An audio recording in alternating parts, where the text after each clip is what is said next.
So I'm 41 and I ride a skateboard, and I was skating to go to work out of a coffee shop here, which is the done thing here in Venice Beach, LA. And I slipped up on a sandy bit of the path and fell over, which is so humiliating and humbling in front of this lady. And I felt so stupid. I was on my back like a turtle, and I looked at her. I didn't know what to say, and I just said to her, "Are you okay?" And she looked at me weirdly and said, "I'm fine. Are you okay? Like, you're the guy on the ground." And then I thought nothing of it. Got to the cafe, limped to the cafe, opened up my laptop, and only half of it worked. And I thought, like, the screen was completely broken. And so I went to the Apple store to get a new Mac, or actually for them to fix it. And they were great salesmen. They said, "Well, you could spend $700 on this getting fixed, but it's a 2016. The new Air is here, and you'd only have to spend a little, that whole thing." So yes, today's great quality of sound and video is brought to you by an expensive laptop. What a great mistake. It's all like it all just happened for this moment. Yeah, it did. It did. You probably don't see it that way, but I'm like, this is fantastic. Yeah. Mate, but you're living the dream. I can't remember how I came across you, but I came across you about 6 months ago and what you're doing with your bucket listing. And then I watched your TED talk and have been following you and shooting you random messages, which has been awesome. And I've even looked through your bucket list, and you've done some wild things. Some things that, I was like, I actually have never really thought about a bucket list. Yeah. But during your TED talk, you started talking about how it gave you purpose and meaning and connection and all these incredible things. And I was like, well, that's a space that I'm spending a lot of time in, but you just really simplified it and did it in such a way where it's like, you're so focused on living your best life and inspiring others to do that. For me, I was like, that sounds like exactly where I want to go. Yeah, well, I really appreciate you reaching out and for the support and nice words. It's funny. I think the term bucket list has been so commercialized over the years, and we think about things to do before we die, and our minds go straight to jumping out of planes or climbing mountains, which of course are fantastic goals.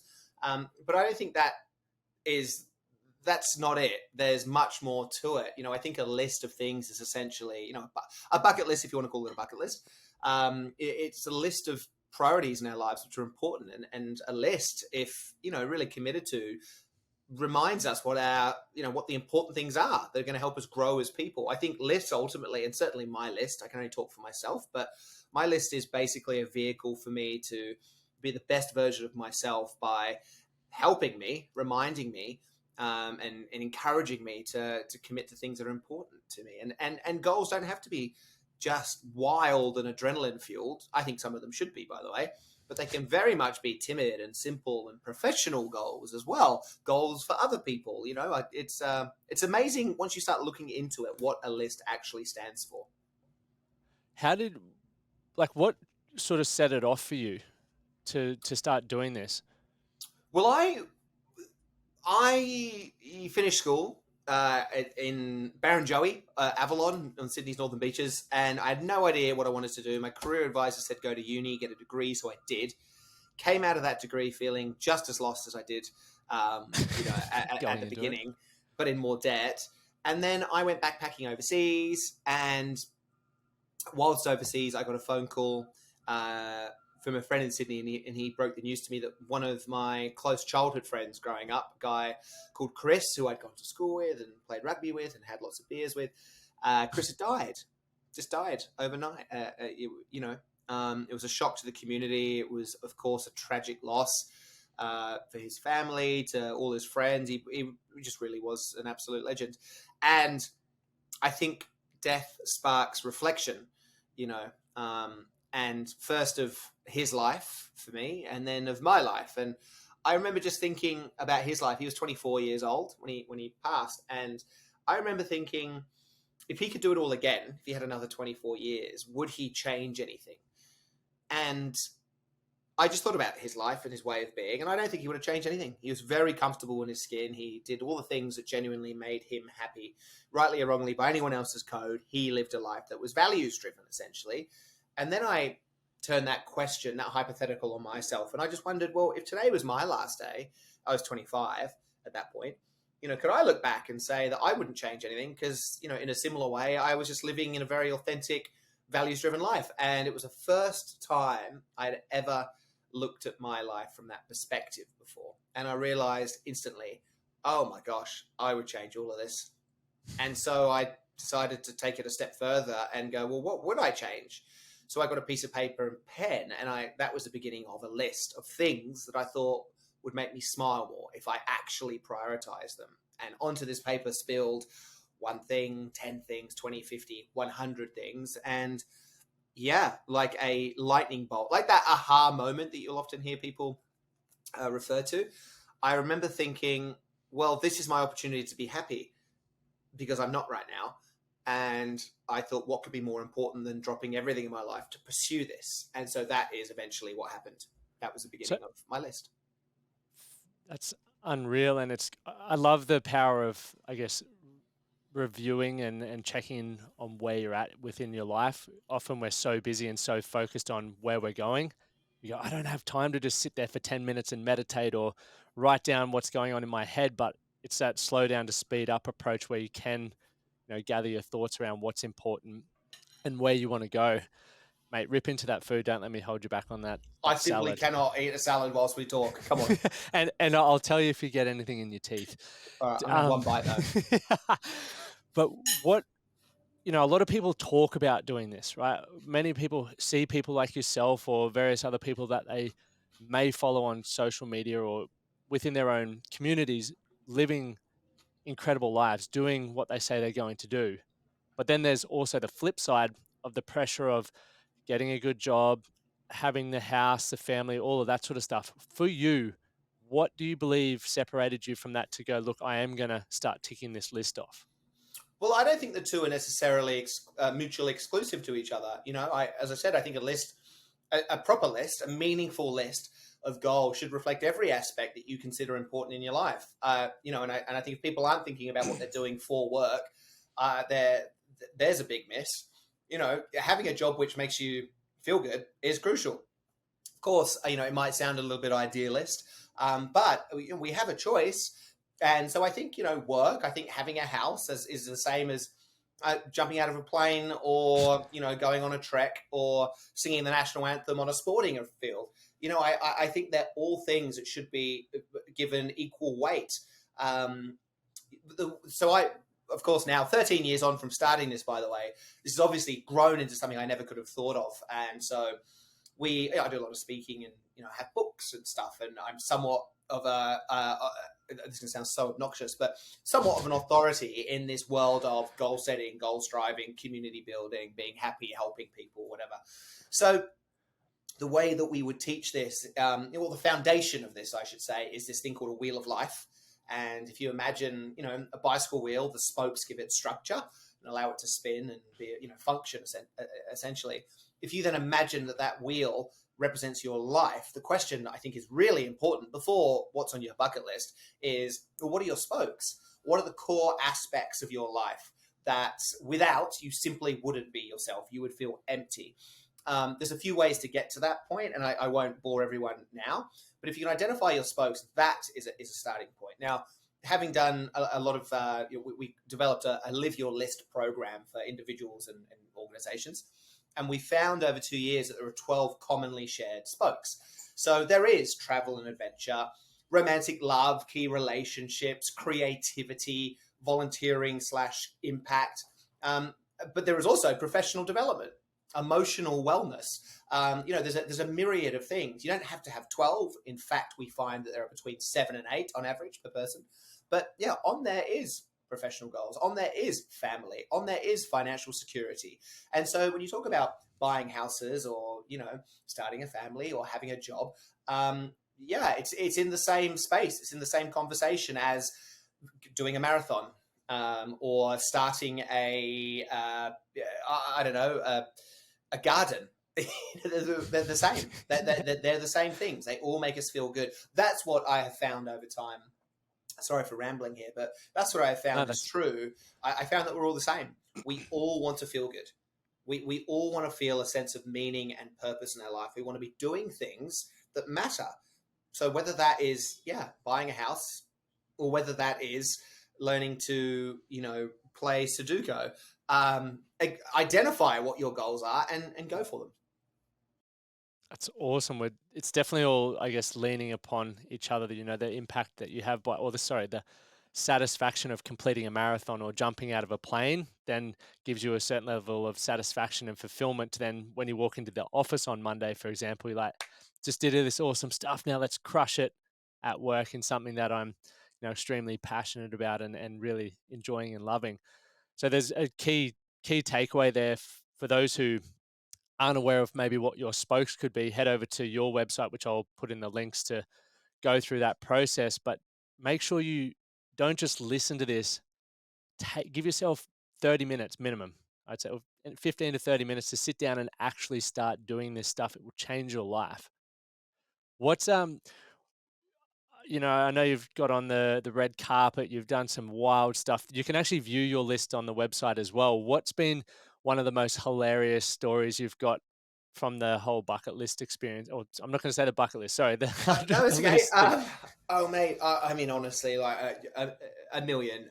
I have a million. I haven't done all the 100 things, by the way. I've done 76. I've still got 24 to go. But, mate, well, I did stand-up comedy. I'd love to think that was hilarious. It was all right. Dude, I don't even know where to begin with that question. I mean, I crashed the red carpet at the Cannes Film Festival. I lived with a tribe in Kenya for a week, a tribe who'd never seen white people before. I lived on a deserted island by myself for a week, surrounded by sharks every night. What was that deserted island like? I did see a little snippet of that. Talk me through that experience. It was absolutely idyllic and exactly how you would picture living on a deserted island to be. Like, if you think, that question, if you took 3 things to a desert island, what would they be? I had to consider that. It was great. It didn't end up being, well, I did take a ukulele. I also took a yeah, I wrote a song on there because I was there for a week. So I tried to do something different every day. So day 1 was about exploring the island. Day 2 was about foraging for things to make a costume, an outfit for me. So I wanted to keep my mind busy. Day 3 was, what was day 3? Send a message in a bottle. So I bought a bottle of wine. I drank it. I drank it on the island. I had one hell of an evening. Then the next day, I brought a notebook and a pen, wrote a message, put it in there. I also bought some like glittery, shiny, reflective gold paper to throw in the bottle as well, so it would sort of shimmer.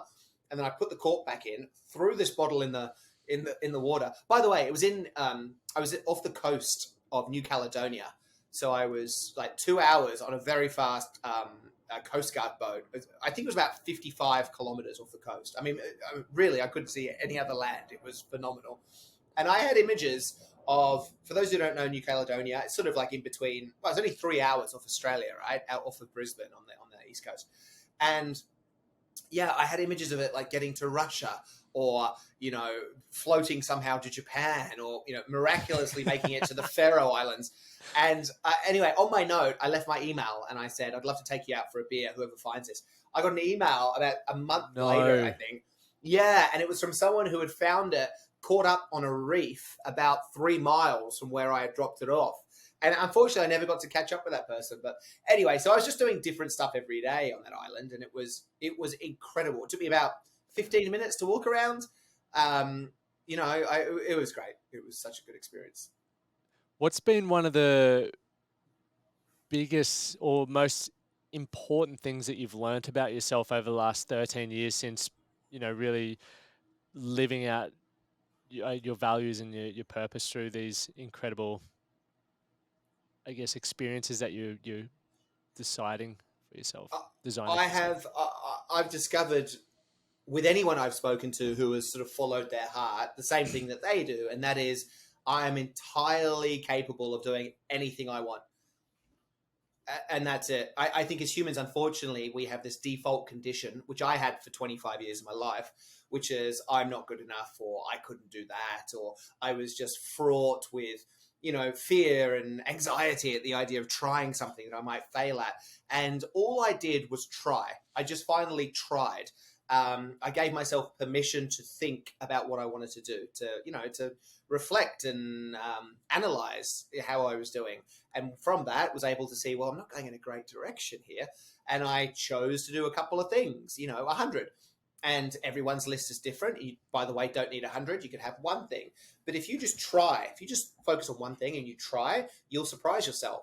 And whether it's an out-and-out victory or whether you even just nudge yourself slightly further out of your comfort zone, you realize that we all are radically accountable for what we do in our lives. Can't control everything, of course, but you can respond. And if you're willing to take a punt on yourself, you will realize, I can do this. And that's what I've continually done for 13 years. So I think ultimately, yes, I've done tons of stuff from my list. It's great. And there's some funny stories in there and what have you. But really what I've been able to do is just sort of uncover or get a little bit closer to realizing, who I am. And that's the secret. I think that, not that you asked me, but if you were to ask me what I think the secret to happiness is, my answer, whether it's right or wrong, I don't know, but I believe it to be true.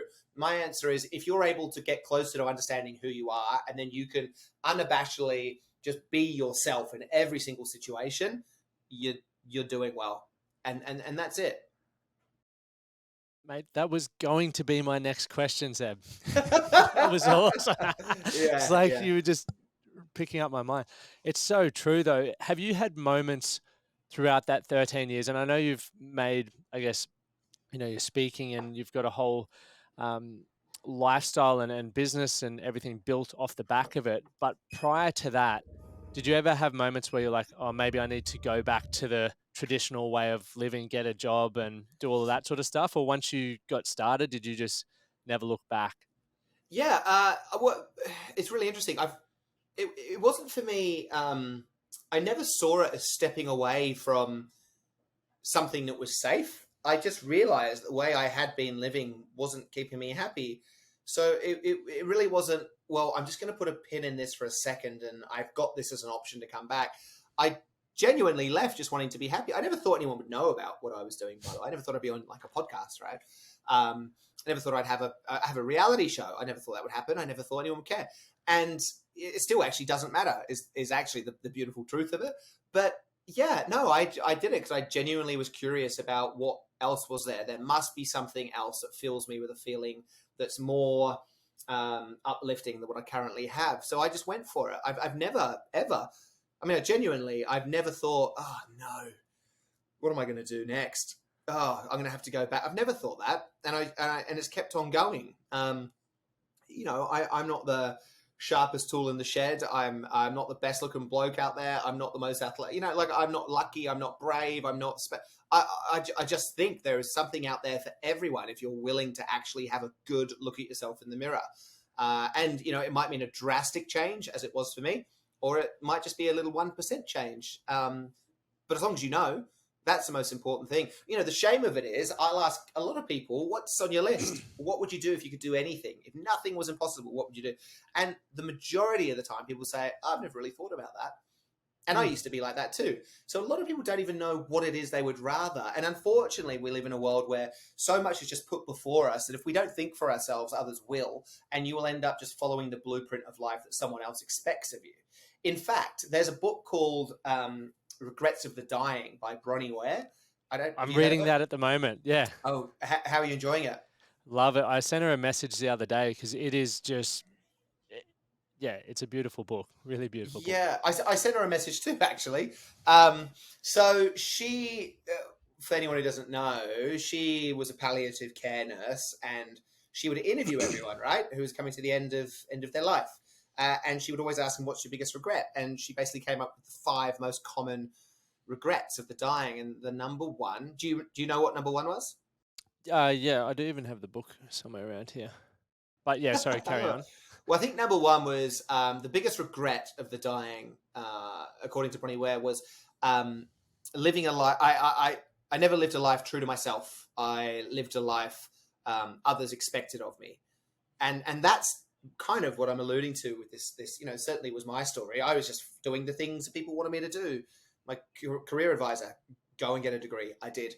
All my friends, you should go backpacking now. So I did. I even started a company just because that was kind of expected. So I did. And then I thought, well, hang on, what about me? What do I want to do? So that's interesting. And for those who are interested, have you got that up now? I feel like you've just, have you got Yeah, that I on the just screen? Googled it. Yep. Yeah. What are the other? I don't want to be. I don't want this to be a monologue. Me reciting stuff. I like it. This is just come up with her book title. Okay, so the 5 regrets, or the top 5 regrets, are: I wish I'd had the courage to live a life true to myself and not the life that others expected of me. This next one is what I'm sort of going through the process in my own life and company at the moment. I Mm, wish I hadn't worked so hard. I think we live in that hustle culture, and for me, it's funny. I was reflecting on my company 18 months ago, and when I got to the point that I've been at for a fair while now, I was like, when I'm doing that, I'm going to be surfing, I'm going to be traveling more, I'm going to be doing all these exceptional things, and all I've been doing is working more and trying to get to the next level, the next level, the next level. And I think, to your point, a lot of that has come off the back of I'm living for other people and their perception of me and what I should be doing next, rather than slowing down and going, life's fucking good. mm, What else do you want to do to sort of support your, I guess, success or drive in and throughout your career? mm, The third one, I wish I'd had the courage to express my feelings. It's a big one. mm. I wish I'd stayed. So this is where I'm up to. I haven't read this chapter yet. I wish I had stayed in touch with my friends, and I wish that I had let myself be happier. Yeah. And the remarkable thing for me is, as you read those, every single one of those is just a choice.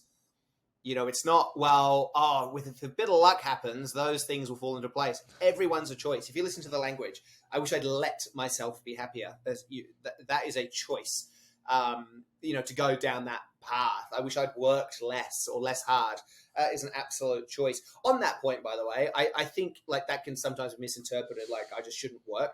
I do believe if you enjoy what you do, I mean, not to sound too cliche, but you never work a day in your life. Maybe that's not quite true, but I think having meaning in your work, in your professional life, is important. I wish I'd had the courage, as you said to begin with, to live a life true to myself. It's a choice. You just go for it. That you don't have to wait for anyone to suggest anything or do anything for you. That's a choice. I wish I'd expressed myself more, my feelings more. That's something that's like really common in with men. I think. We tend not to, women too, but I think men specifically, the percentage Definitely. of men who don't express their feelings is far higher than women. What was the other one? Oh, stay in touch with friends. Again, they're all choices. And so, the thing you can learn from that is, well, hey, if these are the 5 most common regrets of the dying, take notes. This is how you avoid it, and you avoid all those things you can make a list right now of who are my closest 3 friends. I'm going to organize a beer with all of them or whatever, Yep. it just, for me, it goes all back to simple goal setting practice. And yeah, and actually setting the goal and intention.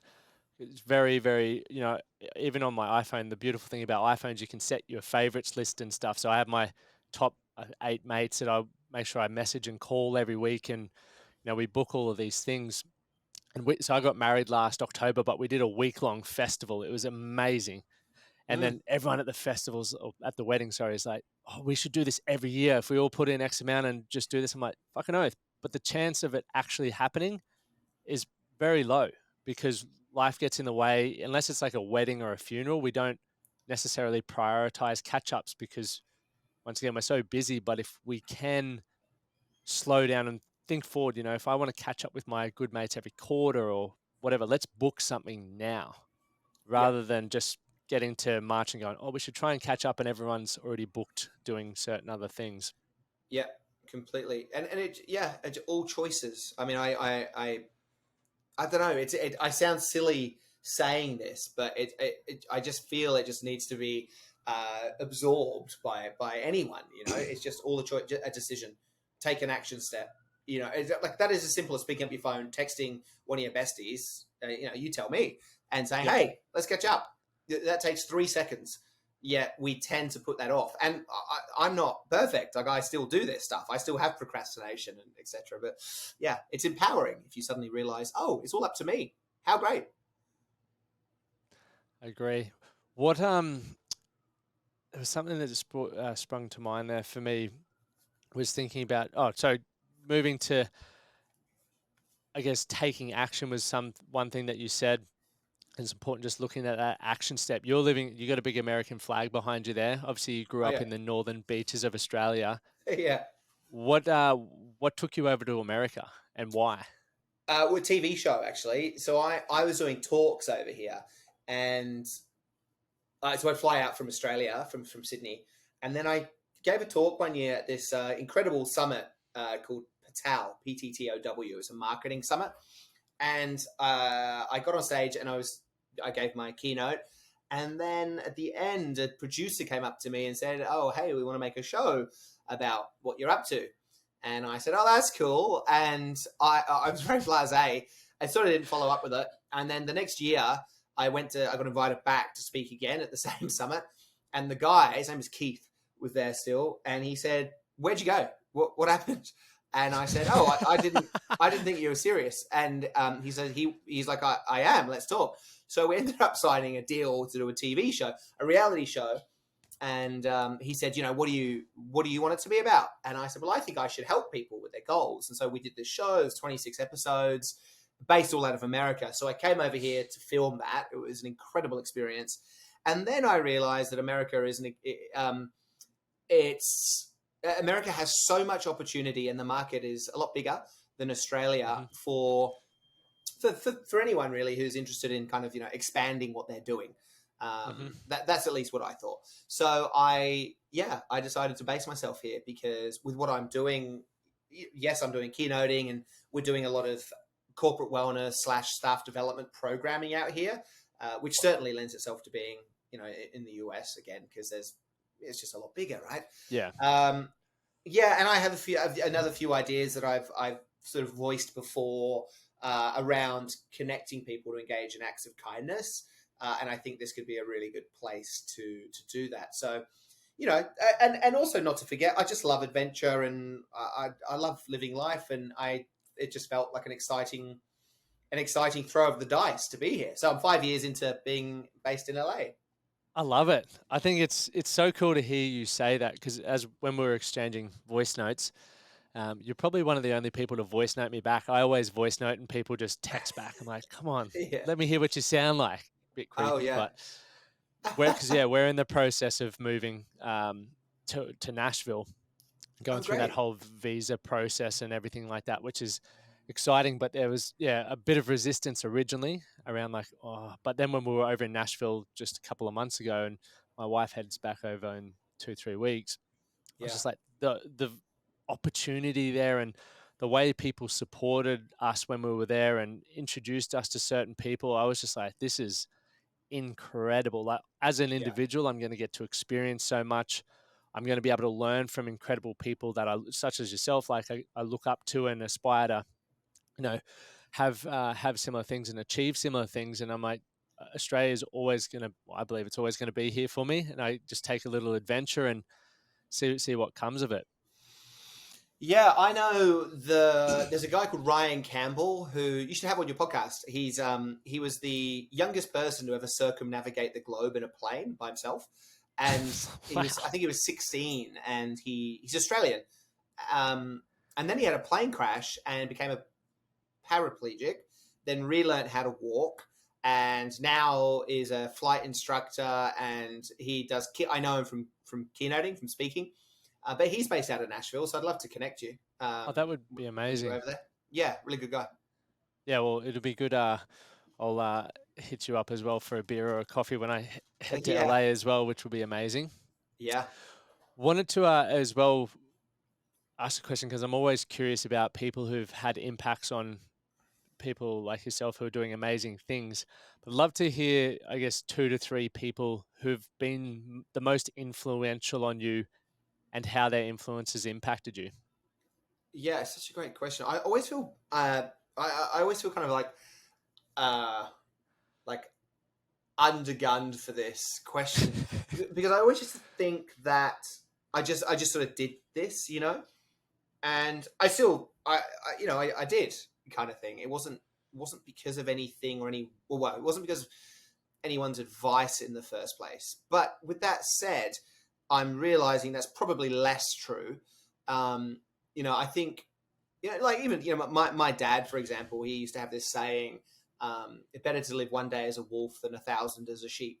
And I was like, oh, that's cool. I remember picking that up at a young age. And then I also remember my mum showing me a letter that she had kept. My dad's British, and he had written to the English Prime Minister at the time, back in, I don't know when, the 60s or something, saying, I like my dad's sort of like unathletic, and he's like an engineer, and he wrote a letter saying, hey, I want to propose to be the first solo rower across the Atlantic from England, from Southampton to New York.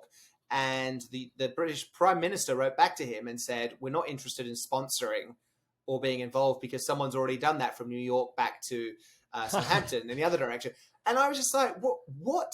Dad did that? So I think it was definitely some kind of course, influence there. I've always been really inspired, just, in the same way most of us are, I'm sure, by hearing these incredible journeys that people take on. Not necessarily, of course, like you think of like Muhammad Ali or, Richard Branson or, anyone. But I just like I don't know, I get really inspired by just everyday people who might not have done the greatest thing in the planet. They haven't cured cancer, but they've taken on a personal challenge themselves. And I just love to hear that. I'm really I'm very inspired by people who are passionate about what they do. Incredibly inspired. I love it when I talk to people, and it could be anybody in the street who is just pursuing their passion, and you can just see it's full of life about whatever it is they're doing. And for me, it's those little things along the way, like those interactions and those people that really inspire me. Because I think there's a ripple effect to this. There's a ripple effect to passion. If you speak to someone who's really passionate about what they do, you can't help but feel inspired. And you walk away going, well, what do I want to be passionate about? And then, of course, you're like, well, how can I help them? So I really think in that sense, passion inspires passion. And you don't have to get it from, a famous person. You can get it from anyone. I love that outlook. And when I originally started this podcast, I didn't go looking for celebrities or famous people, etc., because very similar approach. Like every person in my life has something that they're an expert in, or something that when you get them talking, it's like they'll never stop, and you feed off that energy. And I think it's very important for, especially in today's society, look, definitely have your people you aspire to be like, maybe on social platforms or doing amazing things, but look in your own local network and champion those people as well. Like if you can get them and continue to remind them to talk about and express what they're passionate about, it only influences, and as you said, has that ripple effect through your community, which once again, it's going to come back to you as well when you may be having a flat day or, moments like that. Because, we don't always get time to speak to, cricketers or those people that we want, but we have the opportunity to speak to those closest to us. I've never said this before, publicly. And by the way, it's nothing profound, but I watched this documentary last night called, I think it was called The Greatest Race on Earth, maybe. It's a Netflix doco on the time that Australia won back the America's Cup, the sailing cup, from the Americans. I think they had won it for 132 years straight. And do you know this? No, I have not heard about it. So there's a sailing race, which to this day is turned into that, those super fast yachts with hydrofoils and what have you. But back in the day, I think it started in the 1800s, and America had started it out of Newport, Rhode Island, on the east coast of the US, and they won against Australia every year. They won it 132. I think it's every year, but they won it 132 times.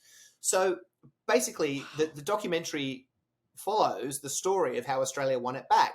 I was going to say ragtag bunch of guys. That's not true. They're actually, very smart. Some were very skilled sailors, but there was a certain spirit about these Australians. I think there might have been 12, 15 of them who made up this crew, who designed this new keel. They were very innovative. They thought outside the box. They had that real Aussie mongrel. I was so inspired watching this documentary about what these guys did. It was a best of 7 series. The Americans tried to sabotage their boat. They tried to get them thrown out. They created stories because Australia had won. I think we had won the first race 1-0. and the Americans were scared. And then the Americans came back, and suddenly it was 3-1, and all they needed to do was win one more to win the series. And Australia, through being Australians, because we are that cattle dog, we are the rich red earth that is Australia. We are the rats of Tobruk. We have that mongrel in our psyche that I don't think everyone has. And I think that's something for those Australians listening. I hope this resonates. And maybe I sound like a crazy person, but I feel we have that as a default, that extra gear where we can go, you know what, against all odds, I don't care if I'm the underdog. I don't care if this looks very unlikely. I'm going to have a crack. And more often times than not, when we as people have a crack, we get there and learn something along the way and maybe pivot in another direction. But anyway, that is a great documentary. And of course, the end to that story is it was 3-3 in the end. That it was the last race to win the 7th race of this series, and Australia won. We were behind the whole race, and then we zipped past them in the end because we're Australians. And oh my God, it was good. So yeah, I get inspired by things like that. I'm going to watch that for sure. Yeah, it's really good story. Yeah. There's a few, and the way you told it, mate, I was like, this is perfect. This is a question for myself. You speak so well. Have you ever done any training around it, or have you just Oh no! naturally... Well, thanks so much. What do you mean? Do I come across like I'm speaking well? Is that how you mean? Yeah, very engaging. And the only reason why I say this is I'm doing vocal coaching at the moment because I tend to mumble and speak to a whole heap of things. So every time I hear people who I'm like, this is super engaging, I'm like, are you just a natural at it, or? Again, this sounds so obnoxious. I've never had training, so I guess it's come naturally. What I have discovered is that I do enjoy storytelling. I do really enjoy relaying a point of view or, a thought or a story. But it's got better over the years. I've been very lucky. I've been speaking on stages for 11 years. So you have to get the repetition in, as with anything, to get better at it. So I've definitely got better, but I haven't had any training. Although I bumped into, side note, I had a conversation with a guy called Vin Yang the other day. Have you heard of Vin Yang? No, I've never. So this almost goes back to your other question of who inspires me. I speak to tons of people in this world of, quote unquote motivational speaking. And, they're all just normal people, which is great, which is thankfully, that's why I'm here. I'm normal. But I spoke to this guy, Vin. He's an Australian magician who is a formidable speaker on stage. And he talks about the power of the voice and the throat and how it's your tool for relaying and communication. And I did a bit of research on him and got in touch with him just because I was so impressed. And he does a lot of this voice training and speaking training for anyone who's out there listening, or if you're even interested, you should hit him up. He is an incredible orator. But I thank you for saying that I'm all right too. It's nice. No, I'm just curious because I'm always looking to see what people are doing to improve certain things, and obviously as a podcaster and you're a speaker, our voice is extremely important, and I want to use it to be more engaging and more influential with how I tell story and what I talk about. So you're very good at that. So I was just curious, which is epic. A final one. If you could be remembered, and I have an idea or an assumption of what this may be, but if you could be remembered for one thing, what would it be? Well, this is going to sound very controversial. I don't care. It's none of my business. I don't worry about that. Yeah. I mean, if I had hopefully something positive, which I think might be the case, but yeah, I don't know. I don't really worry. I mean, in line with, of course, I have a great, deeply rooted desire to help and support other people be the best version of themselves. And, I've sort of dedicated and crafted my life in a way which is that's what I do, whether I'm speaking or my book or this reality show or a documentary or whatever these things are that I do. The point of it, the absolute point is to just get people along for this incredible ride that every one of us should be having. And so I suppose if, I wasn't here and I had to be remembered, hopefully it'd be whatever the specifics of it would be, hopefully it would be something that would catalyze, a bit of motivation or action in a positive way for people. That would be it. Awesome.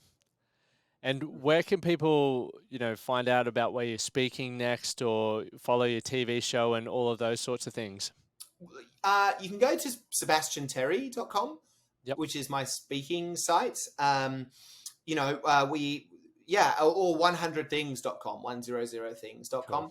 Cool. If anyone is interested in kind of taking on that journey of, actually looking to put a list together and learning some tools of how to do that properly and then how to action that, we have an 8-step process called the Live Your List process. If for any listener of yours, I'm very, if anyone wants to write to me and they're interested, I'll give you it at half price. It's only $100 to start with. But if anyone wants to do that, let me know. Instagram, Seb100things. Epic. I'll put all of those links in the description below for everyone. But Seb, thanks so much for making the time. It's been a pleasure, and I look forward to. One thing I was going to share. I was after our. I watched the TED Talk. Going back to when you said you asked people, what's on your list, and most people say I haven't thought about it. That was me as well. Not thought of things outside of work. I was like, what's something that could be a little bit naughty for me and like outside of my comfort zone? And for me, it was I'm flying down to Melbourne midweek to hit up the wave park because I travel for work and all of that. Or I'll go on a Monday or Friday and make it a long weekend. But I was like, if I go midweek, that really, ruins the flow of how I run my life. And I'm purely going down to surf at the wave park, get a few sessions in, and flying back. So that's one thing that's happening in the next couple of weeks. Oh, amazing! Is that at Urban? Yeah, at Urban. Oh, that's great. That is fantastic. Good on you, mate. It must be cold over there right now, though, right? It's freezing, mate. That's why my hair's all frizzled because as I was walking back from my last meeting, it was storming. It was just bucketing down. Oh no, mate! Yeah. I surfed Urban, the one in Melbourne, in winter. What? No, I tell a lie. I surfed the same technology, the Wave Garden. I surfed it in Bristol, England, in winter, and I was and it was just ridiculous. I couldn't feel my feet. I couldn't take off. I couldn't stand up towards the end of it, which was disappointing. But you'll have a ball. It won't be as cold as that. I got that wrong. I hope not. I'll wear some booties if needed. I'll just put the booties and the hood on. Yeah, exactly. Mate, thank you so much for having me. I really appreciate it, Lockie.